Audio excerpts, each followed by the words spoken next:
Assalamualaikum warahmatullahi wabarakatuh. Ketemu lagi di podcast Echowin, Broadcasting the Ideas.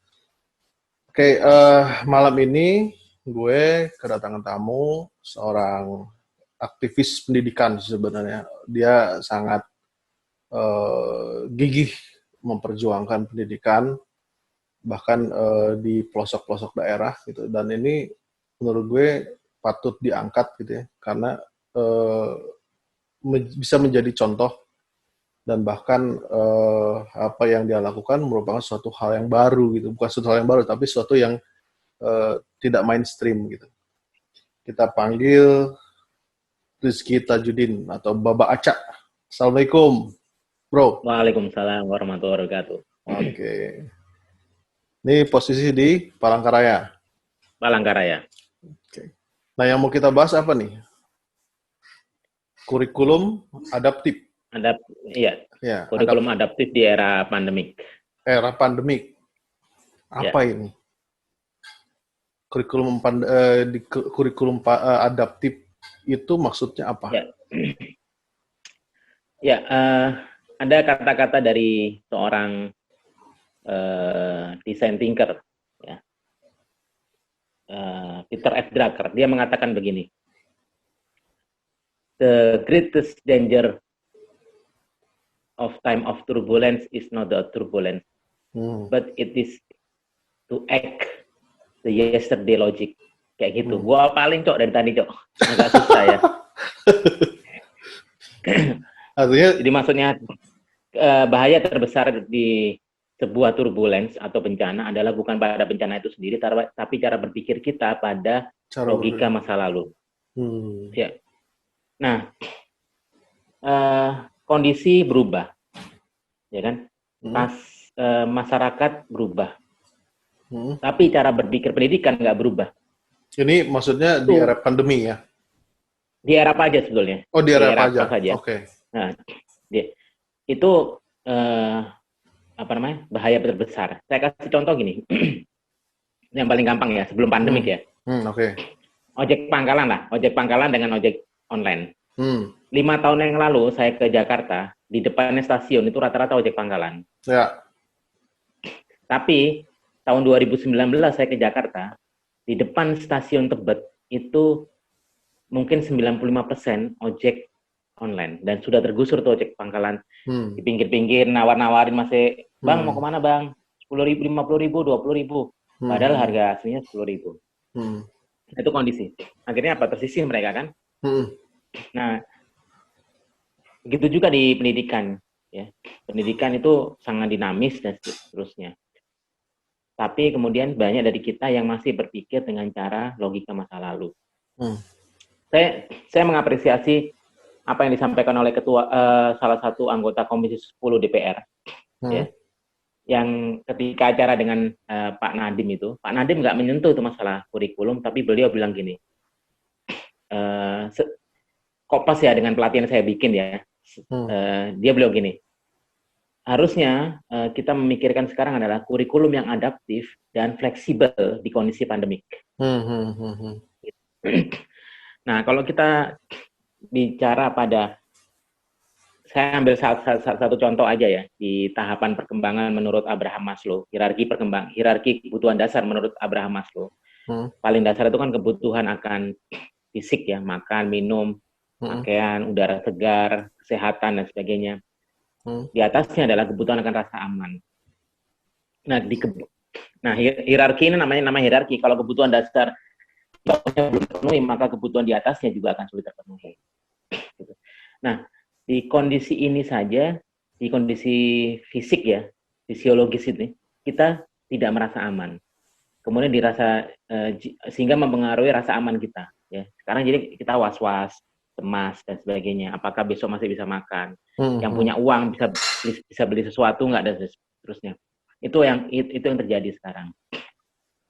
Nah, sedangkan belajar itu di hierarki yang kelima, aktualisasi diri, paling ujung.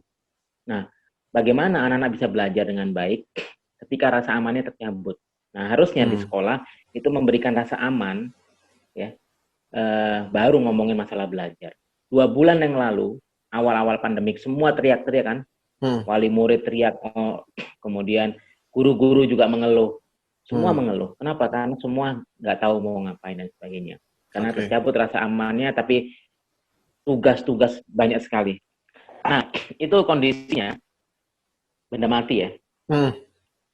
Kurikulum itu benda mati, sedangkan manusia benda hidup. Jadi kurikulum itu sesuatu yang saklek, rigid dan sebagainya. Tapi sedangkan manusia itu sangat fleksibel. Nah, sekarang kebalikannya, kita diminta untuk mengikuti kurikulum, bukan kurikulum yang mengikuti kita. Kan kebalik tuh. Ya. Nah, itu harusnya kita ubah. Saya ambil contoh gini Pak Eko. 1 minggu yang lalu, saya bikin pelatihan. Saya bikin pelatihan ini sampai batch 3 ini, tentang judulnya kurikulum adaptif. Dengan membuat kurikulum adaptif dengan menggunakan pendekatan design thinking. Nah, design thinking. Ya, saya pakai design thinking. Karena sangat manusiawi, karena ada faktor empati di situ dan sebagainya. Dan sangat terstruktur. Mengolahnya itu lebih mudah buat guru-guru. Nah, ada pertanyaan dari seorang guru di Indonesia Timur yang tanya gini, Pak, bagaimana ya caranya agar anak-anak bisa berhasil di ujian nasional? Ujian nasional kapan, saya tanya? Tahun depan, 2021. Kemudian saya bilang, Bu, ini ibaratnya anak ibu mau masuk ke jurang, masih ibu tanya, mau es teh apa es jeruk? Gitu. Coba, ujian nasional itu masih jauh, dan belum tentu ada, dan buktinya 2020 ini dihapuskan ujian nasional. Tapi gurunya berpikir, ujian nasional bagaimana? Padahal apa yang harus diselamatkan? Yang diselamatkan adalah sekarang mereka survive di kondisi pandemik ini. Itu yang harusnya dipikirkan oleh kita, guru, orang tua, dan sebagainya, kita mikirkan. Sehingga menurut saya, kurikulum ini harus dirombak habis. Nggak bisa kita samakan dengan kurikulum kondisi sebelumnya. Adaptif dengan kondisi ini. Gitu. Itu sih Pak Eko. Intinya di situ. Tapi memungkinkan nggak untuk merubah kurikulum itu? Karena kita pakai kurikulum sekarang itu kan udah cukup lama juga. Gitu. Ya, ada perubahan sedikit sih, tapi kan apalagi harus disesuaikan dengan masa pandemi kayak gini, memungkinkan nggak? Iya. Pertanyaannya adalah, apakah memungkinkan kurikulum yang lama itu diberikan pada anak-anak kita sekarang? Apa yang terjadi ketika kurikulum yang ada sekarang kita berikan pada anak-anak kita? Ya. 2 bulan kemarin deh, kejadian kemarin. Teriak-teriak semua kan? Orang tua teriak-teriak, muridnya teriak-teriak, gurunya juga teriak-teriak. Kenapa? Karena kondisi realitasnya di sini sekarang. Tapi ekspektasinya segini. Nggak nyampe itu. Nah, kalau saya simpel sih. Tujuan utama pendidikan itu happy, bahagia.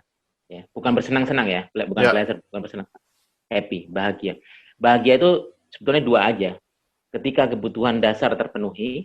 Yang kedua, keinginan bisa dikontrol. Cuma 2. Ya. Yang bikin kita nggak bahagia itu kan, yang bikin saya nggak bahagia adalah saya sudah punya dipinjemin karisma, masih mikir, coba saya punya NMAX. Itu kan nggak bahagia ya, karena saya punya keinginan. Ada harapan lain. Saya kontrol. Harapan nggak apa-apa, tapi kalau sampai nggak terkontrol, kemudian saya harus cari utangan dan sebagainya, agar saya bisa punya NMAX, itu kan membuat saya nggak bahagia. Gitu. Nah, yang penting kebutuhan saya terpenuhi apa? Transportasi. Mau motornya jelek, motornya bagus, yang penting saya bisa jalan. Itu kan gitu. Sehingga kemudian keinginan saya bisa dikontrol. Itu bahagia. Nah, begitu juga pendidikan, itu kan harusnya difokus di itu kebahagiaan aja. Nah, ketika ada anak-anak nggak bahagia, kemarin orang tua nggak bahagia, kemudian guru nggak bahagia dengan kondisi 2 bulan kemarin, maka cara berpikir kita bukan memaksa mereka agar bahagia, nggak bisa orang dipaksa bahagia, itu nggak bisa. Tapi menurunkan ekspektasi. Salah satunya apa? Kurikulum diturunkan. Gitu. Nah, saya ingat 5 tahun yang lalu, seorang teman saya posting di Facebook tentang 5 hal yang bisa mengurangi membuat kesehatan jiwa baiklah di sekolah, gitu ya, menurut WHO. Yang pertama adalah itu ketika Hari Kesehatan Jiwa Internasional, menurunkan target kurikulum di sekolah. Itu mengurangi tekanan jiwa. Kemudian memberikan parenting skill kepada orang tua. Ketiga, mengurangi bullying dan sebagainya. Jadi salah satunya adalah mengurangi beban akademis lah di sekolah. Nah, itu yang harusnya dilakukan sekarang. Karena yang kemarin kejadian itu nggak mungkin kita teruskan gitu. Jadi kalau pertanyaannya, mungkin nggak diubah kurikulumnya? Kita balik lagi, mungkin nggak kita terapkan kurikulum yang kemarin? Gitu. Nah, ternyata nggak mungkin. Dan saya sudah melakukan survei kepada wali murid saya, 85% mengatakan nggak mungkin kurikulum itu bertahan. Kemudian saya tadi ikut membuat pelatihan, ada 3 kali pelatihan, ada 300 guru. 85% mereka mengatakan juga, bahkan lebih, 90% lah, mengatakan tidak mungkin menerapkan kurikulum yang lama. Gitu, ya. Nah, apakah mungkin? Mungkin kalau kita punya pendekatan yang baik, punya metode yang baik, punya cara yang baik, bagaimana kita memilah-milah kurikulum dan sebagainya. Nanti saya akan, kalau boleh coret-coret, boleh nggak Pak Eko? Coret-coret? Boleh, boleh. Saya share papan tulis, boleh ya? Boleh. Manfaat, yang ini usaha. Berarti kan semakin ke kanan, usaha semakin gede, Cok, ya? Semakin ke atas, dampak semakin gede. Itu kan? Betul ya? Nah, gue bikin sekarang. Aduh. Nah, gue bagi 4. Berarti yang sini 2, 3, 4. Oke. Kuadran. Ya, kuadran.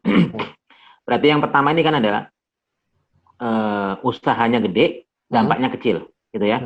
Yang kedua, usaha gede, dampak gede. Yang ketiga, usaha kecil, dampaknya gede. Yang keempat, usaha kecil, dampak kecil. Nah, guru harusnya sekarang mulai memilah tuh, mana kurikulum yang bermanfaat banget untuk hidup anak, yang usahanya kecil dan dampaknya gede untuk anak. Usaha kecil oleh siapa? Oleh guru yang melakukan, oleh anak yang menerima, oleh orang tua yang membantu. Karena kondisinya memang minimalis gitu ya? Ya, minimalis. Nah, gitu. Dipilih tuh, gitu. Misalkan saya kasih contoh. Oh ya, dengan apa caranya ya? Salah satunya dengan cara design thinking yang saya sampaikan tadi, karena itu mempermudah kita untuk membuat gambaran. Nah, saya kasih contoh misalkan, matematika misalkan, buat anak 5 SD.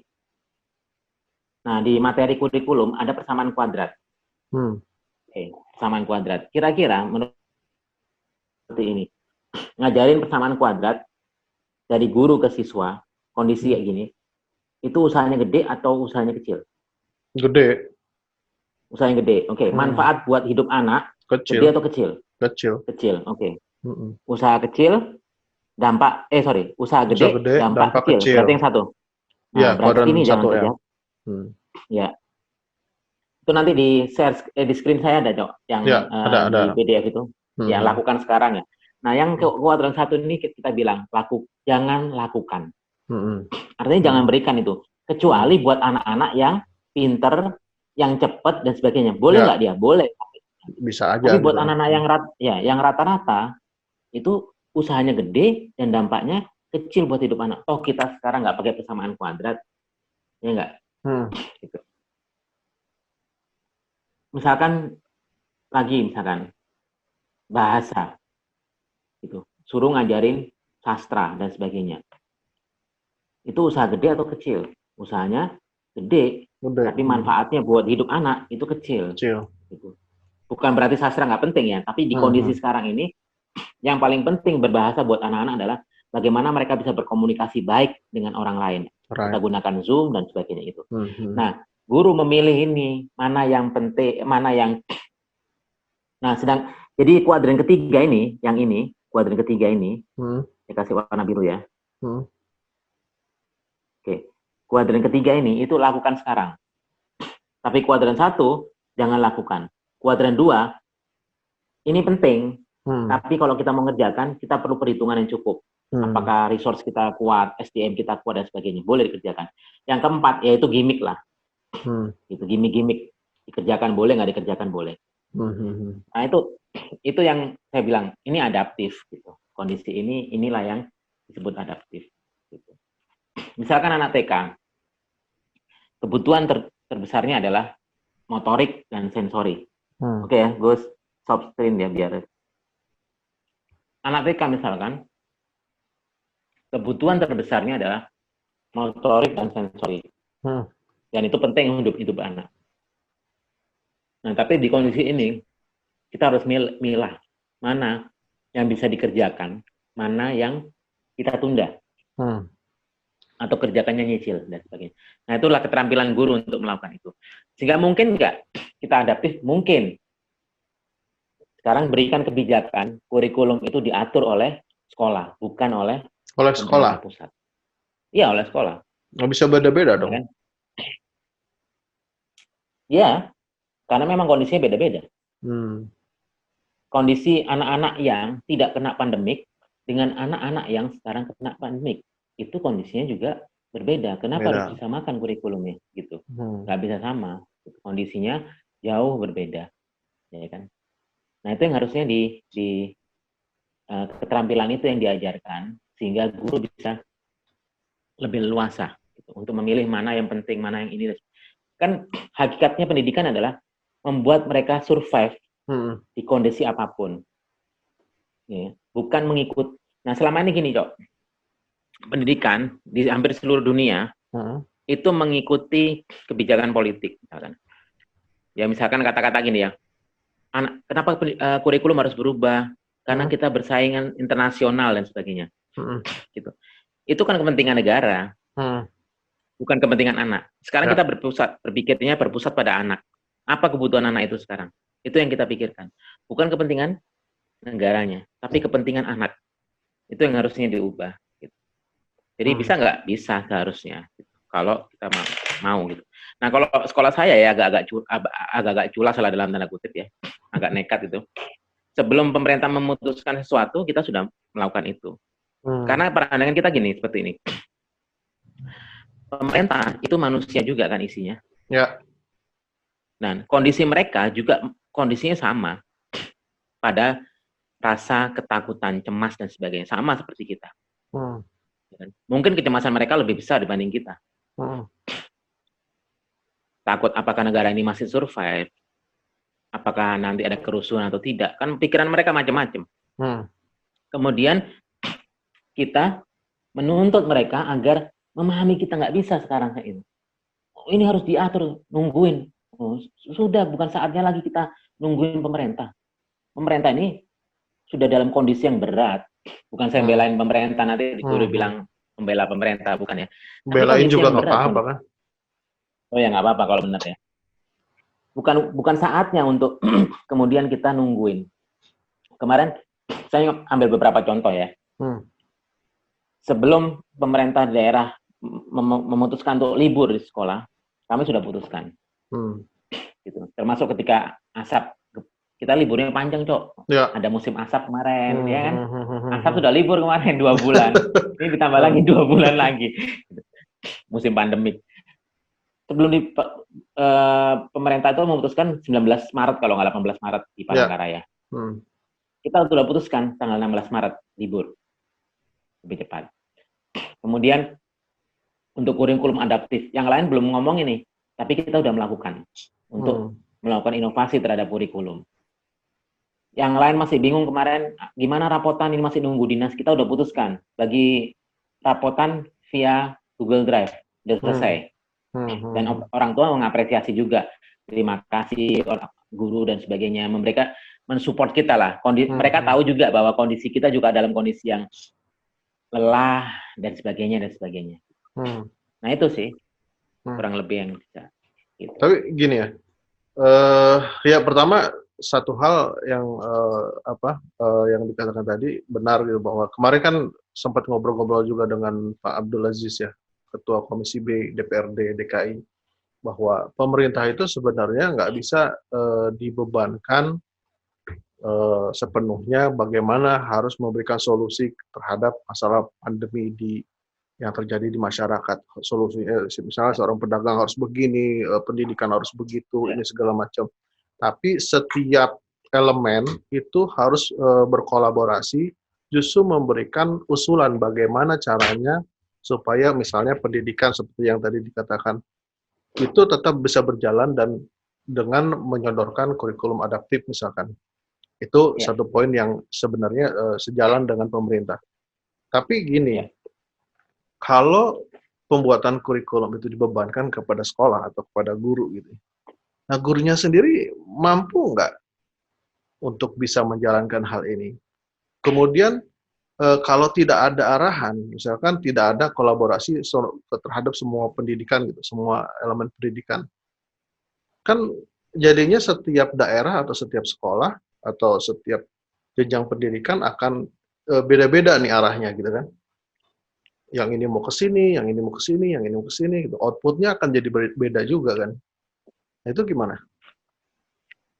Ya, pertama kita sudah punya sistem pendidikan nasional. Hmm. Ada frame besar. 8 aspek. Akhlak, kemandirian, apa macam-macam. Saya lupa tuh. Ada 8. Yaudah, kasih aja. Ini loh. Garis besarnya. Anak harus garis besarnya. Udah tahu, harusnya tahu guru. Gitu. Selama ini kan kita tidak pernah diberikan kepercayaan oleh pemerintah. Ya kan? Kampus, universitas boleh bikin kurikulum sendiri, boleh ujian sendiri, boleh ngelulusin sendiri, tapi sekolah nggak boleh. Itu kan kejadian terjadi. Apakah di kampus tuh kimia organik Pak apa? Gue lupa. Pak Bajri yang fenomenal ya. Pak Bajri. Apakah Pak Bajri itu dibikinkan oleh dikti kurikulum? Enggak. Tapi frame kimia organik itu kayak gini yang diajarkan. Mereka udah tahu. Buktinya kita belajar kimia organik sampai 3. Di kampus lain nggak sampai 3. Kan gitu. Kimia organik 3 siapa, Cok? Bu Nana. Gue dapet A, Cok. Enggak, tapi untuk hal ini ada satu yang menarik nih. Gue dulu sempat nanya sama Pudek 3 ya, Pak Usman Sumo Friends, Tambunan, Profesor. Pertanyaan gue sederhana, karena memang dulu gue juga mempermasalahkan masalah kurikulum, gitu. Karena dulu kan di kampus itu link and match gitu kan, tapi kok kayaknya nggak match-match gitu kan, nggak ada linknya. Nah, pertanyaan ke beliau itu, sebenarnya kurikulum yang ada di kita ini, sesuai nggak dengan program link and match gitu kan. Nah, menurut dia jawabannya itu membuat gue agak hopeless ya jadinya gitu. Dia bilang kurikulum yang ada di kita sudah sangat tua sekali dan dan itu belum berubah sama sekali. Jadi artinya dari pihak guru bahkan dosen gitu kan, dari pihak pendidikan juga mungkin masih kesulitan atau mungkin masih belum bisa ngerubah kurikulum tuh. Gimana tuh? Ya. Jadi kami melakukan pendekatan yang sederhana sebenarnya. Dengan yang disebut dengan design thinking. Di design thinking ini, di tahap pertama, kita akan melakukan empathize atau empati. Ya, dengan mencari data kepada user. Nah, user di pendidikan siapa? Siswa. Bukan. Siapa? Bukan hanya siswa. Siswa, guru, orang tua, dan guru. 3 ini. Yang utama ya, 3. Yayasan itu gimmick-gimmick lah. Dinas itu gimmick-gimmick. Tapi 3 ini yang penting. Nah, user. Tanya ke user. Ini yang kami lakukan. Tanya. Gimana 2 bulan yang lalu? Apa perasaannya dan sebagainya? Gini-gini dan sebagainya. Oke. Kesulitan. Kalau bisa jangan gini. Kalau bisa gini dan sebagainya. Oke. Kemudian kita tanya tuh ke mereka, apa harapan mereka di kondisi ini, kurikulum apa? Ternyata sederhana banget, Cok. Orang tua ya, anaknya punya akhlak baik, ibadahnya benar, hafalannya dijaga meskipun tidak seperti kemarin. Matematika dasar itu kalibataku, grafik sederhana dan sebagainya. Dan kita bisa pakai grafik COVID sekarang dan sebagainya. Kemudian mereka sudah mulai tuh ketahanan pangan. Ini kita bicara tingkat pendidikan apa SD? campur ini, mulai playgroup sampai SMP. Sampai SMP, oke. Ya, ada tentang keinginan orang tua agar anak-anak melek IT dan terpelihara dari informatika dan sebagainya. Kemarin kita dapat, ya. Jadi dengan dengan kita melakukan empathize atau empati itu, ya, yang kami lakukan dengan wawancara kepada user itu, sampling, dan menggunakan Google Form ke orang tua, kami dapatkan gain sama pain. Gain dan pain. Gain itu berarti kan potensi ya. Itu buat amunisi buat kita. Misalkan orang tua bilang, ya nggak buruk-buruk lah nilainya 8, ada yang bilang, ada yang dapat 7. Terus memberikan support. Kami udah tahu guru-guru sekolah kamu ini luar biasa gitu. Itu gain buat kita. Pain-nya apa? Nah, kalau pain itu yang menarik. Kemarin saya baru nonton videonya Mardik Mowe ya. Nah, seorang pengusaha di Eropa bilang ke Mardiku bahwa kamu beruntung tinggal di Indonesia karena banyak pain di Indonesia. Karena pain itu buat seorang desainer itu adalah peluang. Nah, buat inovator itu peluang. Gitu. Kemacetan di Jakarta, peluang Gojek. Orang Indonesia malas-malas untuk jalan kaki, peluang GoFood. Gitu kan? Kan malas banget di Indonesia sekarang ya, makan udah nyampe. Bahkan kalau bisa ada go bed gitu ya, artinya go food sampai bed, sampai tempat tidur. Itu mungkin kurang lebih ya gitu. Nah, ketika kita melakukan investasi itu, kita dapat tuh data. Oh, oke, kayak gini sebagainya. Itu yang kemudian kita kerjakan. Nah, sedangkan kita sendiri punya frame, kurikulum apa sih yang penting? Sekali lagi buat kami sederhana, yang penting bahagia, anak tidak tertekan. Kemudian saya baru ikut Islamisasi Sains, cukup menarik ini ya, di Universitas Ibnu Khaldun via daring juga. Jadi dalam Islam itu nggak semua perlu dipelajari, bahkan ada yang haram untuk dipelajari. Apa tuh? Misalkan ilmu pelet kan nggak boleh dipelajari. Ilmu pelet nggak boleh, ilmu untuk berjudi nggak boleh dan sebagainya. Jadi ilmu nggak semuanya halal, tapi ada ilmu yang haram. Kemudian ilmu yang halal ini atau yang mubah, halal dan mubah ini masih dibagi dua lagi gitu. Ada yang fardu ain, ada yang fardu kifayah. Gitu. Nah, yang kita kerjakan sekarang harusnya yang fardu ain. Fardu kifayah itu masuk di, kalau kita ngomong di grafik itu tadi, fardu kifayah itu masuk di yang kuadran 2. Ini penting, tapi bisa ditunda. Oke. Nah, itu yang kita kerjakan. Jadi kita punya frame itu, kemudian kita lakukan empathize ke orang tua, kita dapat. Ya kemarin kita udah lakukan, Kita udah lakukan empathize ke orang tua, kita kemudian mapping kebutuhan-kebutuhan mereka apa dan sebagainya. Kita punya 9-12 mapping apa sih kebutuhan mereka dan sebagainya. Akan pendidikan ini ya maksudnya ya. Dari situ kemudian kita melakukan bagaimana seharusnya dengan kebutuhan ini dan seterusnya. Kemudian kita bikin ide dan sekarang kami sedang bikin prototipe untuk itu yang kita akan lempar ke orang tua tanggal 5 Juli. Kita ingin dapat feedback dari orang tua. Apa feedback mereka tentang prototipe yang kita bikin ini. Bisa cerita sekarang? Enggak. Bisa. Jadi ya prototipenya sih sederhana sebetulnya. Dari awal pembelajaran seperti apa. Jadi pembelajaran seperti apa, harinya misalkan apakah hari Senin sampai Jumat. Itu sudah jadi perbincangan. Kemarin kita putuskan kita wacanakan belajar bisa jadi nggak Senin sampai Jumat, tapi Sabtu Ahad ada belajar, liburnya Senin Selasa. Kenapa? Karena ada sebagian orang tua yang nulis gini, Cok. Saya perantau dan suami saya perantau. Dan bulan Juli kami disuruh masuk semuanya. Gimana anak-anak belajar? Ya kan? Kalau buat anak SMP kan gampang ya. Tapi buat anak SD kelas 1 kelas 2 yang masih tergantung sama orang tuanya, sulit. Akhirnya kesimpulan kita, oke, berarti ini kita harus fasilitasi kayak gitu. Kemudian pembelajarannya seperti apa, ya. videonya seperti apa, berapa menit videonya, kayak gitu. Saya kemarin lihat di YouTube Studio channel saya, itu rata-rata orang lihat video itu kan 10 sampai 15 menit saja. Ya. Gitu, ya.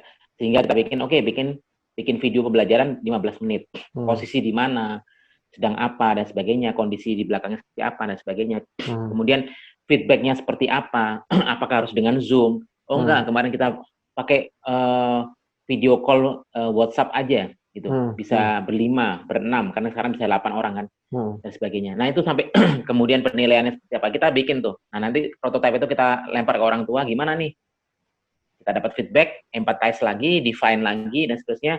Terakhir, kita lempar produk yang kita bikin yang baru itu. Gitu. Nah, simple sebetulnya. Oke, sekarang gini. Kan tadi disebutkan bahwa kita dalam kondisi seperti ini harus adaptif gitu kan, sehingga akhirnya Rizky dengan yayasan itu membuat sebuah prototipe bagaimana cara belajar ke depan gitu dalam kondisi seperti ini. Sampai kapan ini bisa harus dilaksanakan? Karena kan kondisi ini juga kita masih gambling nih, nggak tahu sampai kapan gitu. Sementara guru kan ada warga tadi yang karena ekonomi tetap harus jalan, maka pegawai tetap harus bisa bekerja dan bulan Juli sudah harus bekerja gitu kan. Nah, sampai kapan? Iya, kalau kami panjang sampai Desember. Sampai Desember. Tapi saya bilang ke tim inovasi, kita bikin tim inovasi di sekolah. Kita akan evaluasi bulan September atau Oktober. Apakah grafik sudah turun atau belum? Karena saya sudah bilang ke orang tua wali murid bahwa kita akan masuk di bulan Januari paling cepat. Tapi kalau saya ditanya pribadi, saya lebih cenderung di bulan Juli masuknya, bukan di bulan Januari. Berarti kurikulum adaptif 2021. 2021. Gitu. Karena nggak mungkin sekarang. Karena satu aja kejadian ada anak yang atau ada guru yang kena COVID, maka yang menjadi disalahkan adalah manajemen sekolah. Nggak mungkin itu. Ya, semua sorotan itu nanti ke sekolah itu dan sebagainya. Itu membuat kita lebih berat lagi nanti. Nah, jadi itu yang dilakukan. Jadi sampai kapan? Sampai di bulan. Kita sih nanti persiapan di 1 semester ini. Kemudian kalau makanya kita akan bilang ke tim inovasi, empathize itu perlu dilakukan setiap 1 bulan. Setiap 1 bulan, oke. Evaluasi terus pokoknya. Iya. Jadi kalau Alibaba itu melakukan perubahan aplikasi dalam 2 menit. Kalau nggak salah. Amazon itu 2 menit. Facebook 20 menit sekali. Meskipun kecil-kecil ya. Tapi kalau yang besar, mereka berapa bulan sekali. Artinya mereka melakukan itu dari algoritma yang ada. Kalau kita sih nggak sedetail itu ya, tapi kita dari wali murid dan sebagainya. Ada kesulitan, oke, kita akomodasi dan sebagainya. Kita lihat memungkinkan akomodasi dan sebagainya. Berapa orang itu yang dikerjakan. Nah, kita harus adaptif, tapi tidak semua orang siap untuk adaptif. Nah, di materi itu nanti ada kalau kita bicara pada 5 respon psikologis yang sekarang sudah diubah. Sudah respon psikologis menurut Kubler-Ross, ya, kalau 5 sampai 7 lah, hampir sama sebetulnya. Kondisi adaptif, kondisi orang untuk melakukan adaptasi atau inovasi itu di kondisi kelima, yaitu ketika sudah acceptance. Gitu. Nah, di kondisi orang yang bilang ya nggak bisa, kan harus kayak ini, dan sebagainya, itu belum acceptance pada kondisi. Apa yang terjadi orang kayak gini? Yang tadi saya bilang, Peter F. Drucker bilang, ini lebih bahaya dibandingkan kondisi pandemik itu sendiri. Ya. Nah, tapi kondisinya memang seperti itu. Kalau kita bicara pada Kubler-Ross, ada orang yang masih di fase denial, ya, yang ikut teori konspirasi kayak gitu ya. Kita sudah melihat orang jatuh, naik sepeda, kita ngomong, ini kenapa dia jatuh nih? Mungkin bannya, mungkin udah tolongin dulu. Mau ada kita tolongin dulu gitu. Ini kan nggak mikirin kira-kira nggak melakukan apa. Itu orang yang nggak acceptance, Ya. Yang orang yang nggak acceptance seperti itu yang membuat dia sulit untuk adaptasi. Dan kondisinya ada yang seperti itu, orang denial, orang-orang yang masih depresi dan sebagainya. Nah, saya tadi bilang tadi menarik dari yang 90 dari Nanggroe Darussalam sampai Maluku. Ada pertanyaan gini menarik. Gimana Pak kalau yang masih denial itu kepala sekolah? Ya sudah saya bilang, jalan aja guru-gurunya, gitu, beri masukan. Kalau nggak bisa gimana? Ya berdialog. Kan intinya orang-orang denial itu yang sulit untuk beradaptasi itu cuma dua ya, beri empati. Pertama beri empati, yang kedua banjiri dengan empati, yang kedua banjiri dengan informasi, dialog, tapi dengan empatik gitu. Memahami, iya sih berat buat lo kayak gini, iya sih memang gitu, iya memang bisa jadi nih memang ada konspirasi, tapi sekarang ada orang terluka, apa yang bisa kita lakukan gitu. Nah kayak gitu-gitulah itu yang bisa kita lakukan. Nah tapi kalau itu kondisinya bukan di kepala sekolah, guru, ya sudah tinggal dulu gitu. Saya kemarin diskusi dengan guru tinggal dulu itu maksudnya si gurunya ditinggalkan tapi kurikulumnya tetap jalan atau enggak, jadi gurunya tidak dilibatkan di inovasi. Oke. Tinggalkan gitu ya. Daripada kita ngomong dan sebagainya tapi nggak jalan tuh. Gitu. Buang waktu. Ya buang waktu. Nah makanya iklim inovasi itu harus dibangun, iklim untuk acceptance itu harus dibangun di sekolah. Gitu. Sehingga semua bergerak, meskipun gerakannya nggak semua sama langkahnya. Ada yang lari, ada yang berjalan, tapi semua bergerak. Gitu. Oke. Pertanyaan terakhir nih. Ini kan adaptif ya. Artinya kalau menurut gue yang setangkap gue berarti temporary. Ya. Ya, berarti nanti ketika sudah kembali normal, kembali ke kurikulum lama. Ya. Oke. Kondisi ketika ini nanti normal, itu kan ada sesuatu yang berubah. Masyarakat berubah, cara berpikir berubah, semuanya berubah. Maka menurut saya jangan buru-buru kembali pada kurikulum yang normal. Tapi lakukan lagi, empathize lagi ke masyarakat, ke stakeholder, gitu, tanya dan sebagainya. Gitu. Karena kondisi ketika grafik sudah turun pun itu semua nanti akan ada perubahan kan, Cok. Gitu. Jadi kalau saya sih nggak buru-buru untuk kembali pada yang lama, tapi lakukan lagi, hitung lagi, gitu, ya. Kita nggak tahu kapan kembali pada posisi yang lama itu kita nggak tahu. Tapi yang pasti kita harus melakukan perubahan pelan-pelan dan sebagainya. Empati lagi, define lagi. Ya seperti design thinking itu lambangnya kan seperti angka 8 ya. Dia muter gitu. Empati, habis empati, define ide, kemudian prototype, tes. Nanti sudah dijalankan, running, ada keluhan lagi, kita define lagi dan seterusnya. Nah, termasuk kurikulum kayak gitu. Jadi harusnya kurikulum di kondisi apapun itu adaptif dan fleksibel. Di kondisi apapun harusnya fleksibel. Kemudian harusnya kurikulum itu sesuai dengan kebutuhan in situ di masyarakat situ, bukan nasional. Karena Indonesia ini terlalu luas. Indonesia yang punya ribuan pulau, 300 bahasa, ya kan, dengan masyarakat yang berbeda-beda, kemudian semua pendidikannya disamakan, nggak dan bisa, daya tangkapnya berbeda gitu ya. Dengan misalkan ya, kalau kita ngukur IQ ya, mungkin IQ-nya orang-orang di Jawa perkotaan itu lebih tinggi dibandingkan di luar Jawa dan seterusnya, gitu. IQ-nya orang Indonesia saja secara rata-rata ya, itu kan di bawah, gitu. Kita itu kan rata-rata 90 sampai 110. Sedangkan di Singapura itu 110 sampai 120. Saya pernah baca-baca data. Artinya kondisi itu kan berpengaruh pada kondisi stimulasi, kondisi gizi, macam-macam. Nah, sehingga pendidikan di Singapura nggak bisa disamakan dengan Indonesia. Jakarta, ya orang bilang bisa kita ngikutin. Iya Jakarta, iya Surabaya bisa. Tapi daerah, gue mau cerita deh. Tahun 2009 saya kerja di perusahaan sawit, kelapa sawit di Kabupaten Seruyan, Kalimantan Tengah. 2009, Cok. Itu Jakarta sudah modern banget kan.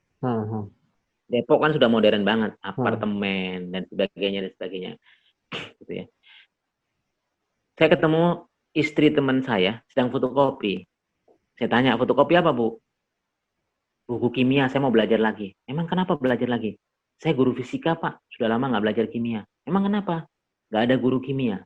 Coba bayangin, tahun 2009. Kemudian kurikulumnya mau disamain. Kan nggak mungkin. Apalagi saya tinggal waktu itu, Cok. Setelah di pabrik kelapa sawit, kemudian istri saya keterima di daerah sangat terpencil. Ya. Kita tinggal di sana, ya, di daerah sangat terpencil di Kalimantan Tengah. Wah, saya waktu itu senang banget. Wah, saya akan belajar bahasa Dayak nih. Gitu. di sana gitu. Ternyata pas subuh saya dengar orang puji-pujian sholat subuh dulu. Pakai aduh Gusti kulo nyuwun pengampunan. Bahasa Jawa juga. Disitulah saya bisa bahasa Jawa dengan ngerti artinya jenengan, ngerti artinya bahasa-bahasa Jawa yang halus saya ngerti karena saya di Surabaya kan nggak pernah, di Jawa Timur nggak pernah bahasa Jawa yang halus. Nah, di situ gurunya nggak lengkap. Gurunya seminggu sekali datang dari kota, kemudian mau disamain nggak bisa. Ya, adaptif harusnya. Apa yang harus dikuasain anak-anak di situ? Mereka harus kenal sawit, mereka harus kenal di situ air kurang karena cadas daerahnya. Mereka harus kenal bagaimana mendapatkan air, bagaimana ini dan sebagainya. Itu yang harus mereka pelajari. Gitu.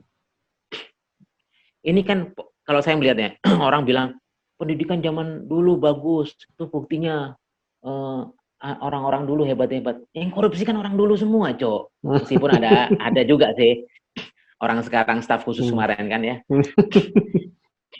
Nggak, gue bilang yang korupsi kan orang-orang zaman dulu. Orang usia yang masuk penjara karena korupsi itu kan orang zaman dulu.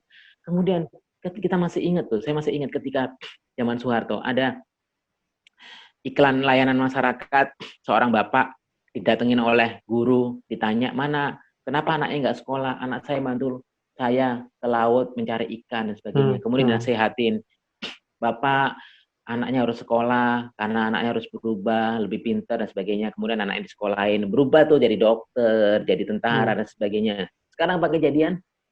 Susah kita nyari nelayan muda. Susah kita nyari petani muda. Saya bersyukur ada pandemik ini, ternyata muncul sekarang petani-petani muda yang militan. Di Banyumas kemarin ada yang petani muda militan, artinya mereka giat sekali, punya penghasilan cukup lumayan dan sebagainya.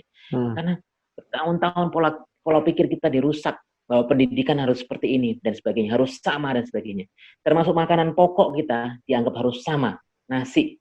Padahal ketika saya SD, saya masih ingat pelajaran tentang makanan pokok, apa makanan pokok orang Madura, jagung, apa makanan pokok orang Maluku, sagu. Sekarang makanan pokoknya apa? Nasi semuanya. Semua. Lo masih ingat ya yang ngajar kimia fisik terapan? Bu Wit ya. Ya, yang ngomongnya mendok banget. Ya, mendok Semarang itu. Beliau pas ngajar, sambil khasnya ngajar mandap papan tulis. Kemudian beliau bilang gini, saya ketika ngambil S3 di Jerman kan beliau ya kalau nggak salah. Saya lewat sebuah ruangan, kemudian saya lihat ada seminar di situ.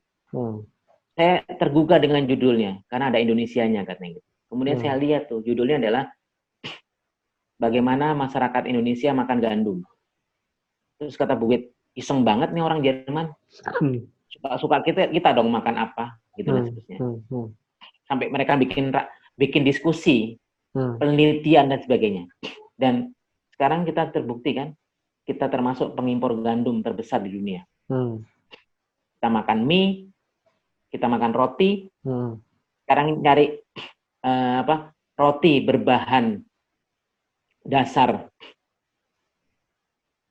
gandum itu jauh lebih mudah dibandingkan kue berbahan dasar beras, kan gitu. Ya. Gitu. Beras pun itu juga sebetulnya kan bukan makanan asli orang Indonesia. Gitu. Gitu. Kalau kita bahasa Jawanya nasi tahu ya apa? Sego. Sego, coba sego beras jauh sekali. Sego itu lebih dekat dengan sagu. Jadi makanan orang Indonesia adalah sagu. Aslinya. Itu saya pernah baca dokumen ya tentang. Ini ilmu beneran apa cocokologi nih? Ilmu beneran. Bahasa Sundanya nasi apa? Nasi. Mirip-mirip sagu juga kalau nggak salah. Saya lupa tuh. Nah, apa ya? Gue juga lupa. kemudian di prasasti kita yang kuno-kuno itu kan hampir nggak ada padi dan padi, Cok. Adanya pohon sagu. Nah, artinya gitu. Artinya kita dibombardir dengan semua harus sama, semua harus sama, semua harus sama. Makanan harus sama, pendidikan harus sama.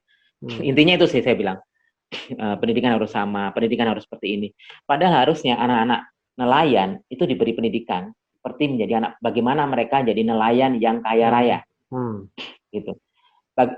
Anak petani dididik bagaimana jadi petani kaya raya. Bukan anak petani dididik kemudian dia pindah untuk jadi dokter, dia pergi keluar, ya nggak salah kalau kemudian ada milih jadi dokter, tapi kemudian nggak pernah terbayang oleh mereka untuk jadi petani yang kaya raya. Itu kan salah sudah mindset seperti itu. Anak petani jadi petani kaya raya, anak nelayan jadi nelayan yang kaya raya. Itu harusnya mindset yang harusnya diubah, sehingga pendidikan memang harusnya nggak sama. Gitu. Jadi yang harus jadi dokter orang kota. Enggak, maksudnya gini, itu kalau nggak juga kayak gitu, itu salah juga. Gimana? Maksudnya pendidikan nggak harus sama. Artinya anak punya kebebasan. Yang mulia itu bukan hanya dokter, yang mulia bukan hanya tentara, polisi, tapi petani itu mulia. Petani digambarkan sebagai sesuatu yang menarik dan sebagainya. Sehingga semua profesi. Gitu. Coba bayangin, anak-anak kita tidak boleh bermimpi jadi tukang parkir. Ya iyalah. Gitu. Dan sekarang yang menguasai parkir di Indonesia siapa? Nggak ada orang Indonesia kan? Secure parking dan sebagainya. Itu rata-rata dari luar negeri kan? Gitu. Kan mereka awalnya dari tukang parkir. Gitu. Nah, itu contoh aja ya. Contoh kecil saja bahwa pendidikan itu harusnya merubah mindset dan sebagainya, bukan disamaratakan dan seterusnya. Semua diberi keluasan, diberi cara untuk beradaptasi, di fleksibel dan sebagainya. Itu intinya pendidikan. Itu sih intinya pendidikan. Jadi nanti pasca pandemik harusnya tetap adaptif, tetap fleksibel. Ada kondisi apa kita harus ubah. Gitu. Melihat kondisi pada saat itu, gitu ya. Ya, melihat kondisi pada saat itu. Nah, karena Dr. Gamal Albin Said juga kemarin memaparkan bahwa kondisi sekarang ini kondisi pandemi, kemudian setelah itu new normal, dan setelah itu next normal. Artinya perjalanannya ini masih cukup panjang gitu kan, dan ini akan merubah bagaimana kehidupan sosial, terus kesehatan, termasuk pendidikan. Gitu. Artinya kita perlu melihat. Di materi saya yang saya share itu ada grafik yang cukup bagus, yaitu tentang craziness. Ada craziness itu saat kita melakukan perubahan. Ada dua. Ada craziness by accident, ada craziness by design. Gitu ya. Nah, kita membuat kurikulum adaptif ini adalah craziness by design. Jangan sampai craziness by accident. Ketika semua sudah mau hancur, kita nggak tahu ngapa-ngapain, pelajaran nggak masuk semua, ini nggak masuk semua, dan sebagainya, kita pada kondisi sudah di bawah, di grafik minus, kita baru mikir, ini salah semua. Itu yang terjadi pada Nokia, bukan? Gitu. Harusnya ketika sekarang kita ini kemarin kan Saved by the Bell oleh Ramadan, Lebaran, dan libur, tahun ajaran baru, tahun ajaran. Kita ambil nafas. Nah, harusnya ini kondisi belum turun-turun banget nih kepercayaan masyarakat pada pendidikan dan sekolah gitu. Nah, disinilah kita melakukan craziness. Nah, di craziness ini kita mengalami ya perdebatan dan sebagainya. Sesuatu yang baru, mulai sesuatu yang baru itu kan sulit dan sebagainya ya. Tapi kita akan grow atau naik pelan-pelan lebih cepat dibandingkan kita nunggu kehancuran. Itu yang harusnya kita lakukan. Craziness by design. Dan itu bisa dilakukan dengan yang saya sampaikan tadi, design thinking, menarik sekali gitu untuk dilakukan di sekolah. Sudah 1 jam lewat di waktu saya, mungkin cukup. Tapi ini suatu hal yang menarik dan memang benar menurut saya, karena di masa pandemi ini, di mana tidak hanya kesehatan yang terdampak, ekonomi yang terdampak, bahkan pendidikan juga terdampak, tapi kita masih belum punya solusi apa ke depan untuk pendidikan model seperti apa ke depan yang harus dienyam oleh anak-anak kita gitu ya. Dan memang betul perlu disodorkan beberapa alternatif, termasuk apa yang tadi disebutkan, yaitu kurikulum adaptif, dan itu harus memiliki peran serta aktif dari para guru dan pihak sekolah agar pola ini atau metode baru ini dengan kondisi seperti ini juga tersampaikan kepada pemerintah, sehingga pemerintah mungkin bisa mempelajari dan akhirnya memutuskan dan menjalankan sistem tersebut sehingga pendidikan terselamatkan begitu ya. Oke. Mungkin cukup untuk sementara ini. Kalau misalnya nanti ada hal yang berkaitan dengan pendidikan, dan ini model ini, pemikiran ini cukup menurut saya benar sekali bahwa kita benar-benar harus merespon secara cepat bagaimana menyelamatkan pendidikan Indonesia gitu ya, terutama di masa pandemi ini. Oke, Bro Rizky, thank you sudah mampir di podcast Ecuin. Dan semoga semuanya yang direncanakan berjalan dengan lancar dan semua sehat. Kalaupun pandemi ini masih lama, setidaknya kita anak-anak didik kita sudah terselamatkan dengan baik gitu ya. Betul. Oke. Thank you banget. Dan sampai ketemu di podcast Ecuin berikutnya. Assalamualaikum warahmatullahi wabarakatuh. Waalaikumsalam warahmatullahi wabarakatuh.